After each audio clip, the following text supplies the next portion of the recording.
ভিউৱাৰ্ছসকল কি খবৰ সকলোৰে আশা কৰোঁ সকলো ভালেই আছে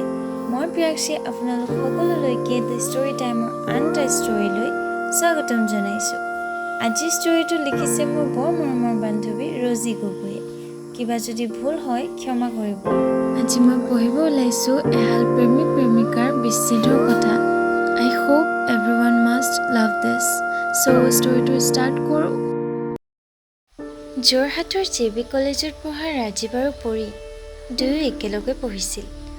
দুয়োজনে ইজনে সিজনক বৰ ভাল পাইছিল প্ৰায় 2 বছৰমানেই হ'ল সিহঁত দুয়ো একেলগে সম্পৰ্কত থকা কলেজৰ সকলোৰে মুখত মাথো সিহঁত দুয়োটাৰে কথা কিন্তু কি কৰিব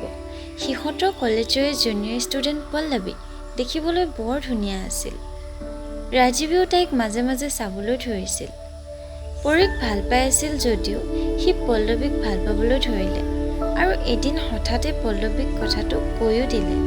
পল্লৱীও তাক না নকৰিলে পৰী ৰাজীৱক বহুত বিশ্বাস কৰিছিল হয়তো সেইবাবে তাই কথাবোৰ ধৰিব পৰা নাছিল তাই ৰাজীৱৰ কাৰণে নিজৰ প্ৰাণ দিবলৈ সাজু আছিল ইফালে ৰাজীৱে পৰীৰ লগতে পল্লৱীকো ভাল পাই আছিল এদিন যেতিয়া তাইৰ সখীয়েক নিহাৰিকাই কথাবোৰ গম পাই তাইক ক'লে তাইৰ বিশ্বাসেই নহ'ল কিন্তু তাই যেতিয়া সিহঁত দুয়োটাকে একেলগে নিজেই দেখা পালে তেতিয়া তাই বৰ বেয়াকৈ ভাগি পৰিল এই সম্পৰ্কে ৰাজীৱক সোধাত সি ক'লে মই তাইক ভাল পাইছিলোঁ সেয়া হয় কিন্তু তুমি মোক এবাৰ চান্সটো দিয়া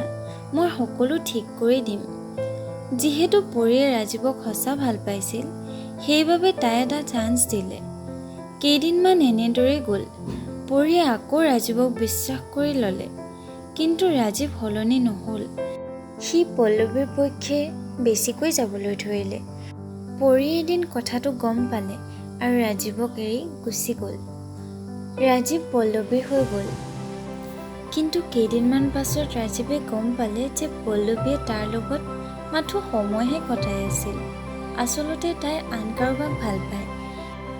এই কথা জানি সি ভাগি গ'ল আৰু যেতিয়া সি পৰীৰ লগত এনেকুৱা কৰিছিল তেতিয়া তাইৰ কেনে অনুভৱ হৈছিল বুজি পালে সি পৰীৰ ওচৰলৈ উভতি আহিব বিচাৰিছিল কিন্তু পৰীয়ে তাক আপোন কৰি নল'লে আৰু দুয়োকে চিৰদিনলৈ পাহৰি অচিনাকি হৈ গ'ল এনেদৰে পৰীয়ে নিজৰ প্ৰেমৰ ত্যাগ কৰিলে এয়াই আছিল আজিৰ ষ্টৰীটো কেনে পালে কমেণ্ট বক্সত জনাব আকৌ আৰু আমাৰ ষ্টৰী লিখা মানুহগৰাকী ইনষ্টাগ্ৰামৰ লিংক ডেছক্ৰিপশ্যনতে দিয়া আছে তাতে ক্লিক কৰিব আৰু চাই ল'ব ভিডিঅ'টো লাইক কৰিব শ্বেয়াৰ কৰিব আৰু চেনেলটো ছাবস্ক্ৰাইব কৰিবলৈ নাপাহৰিব ধন্যবাদ